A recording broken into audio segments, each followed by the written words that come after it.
Hello, my name is Dama. So I'm the Assistant Director of Human Resources at Mandapa Rizkatan Reserve.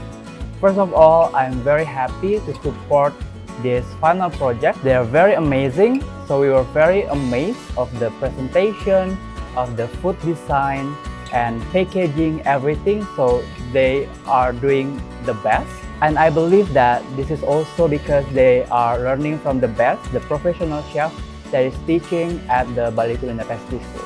So well done, and I hope they can become a future leader, the future chef of the hospitality industry. I've been amazing with the students, which they have their own concept by the team, and the way they execute all the dishes and the way they cook perfectly on each dishes. So for me, all the students really did learn and absorb the knowledge from their school until today they try to serve the meal to us. So for me, all the students of Bali Culinary Petite School really doing the great job.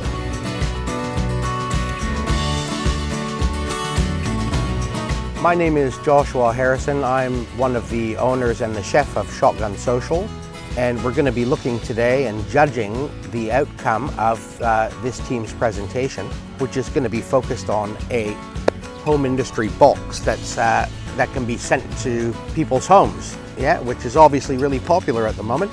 Everybody's ordering home meals, and what a great addition to have these new up-and-coming chefs capable of starting their own home industry and creating a product that can be sent to people's homes.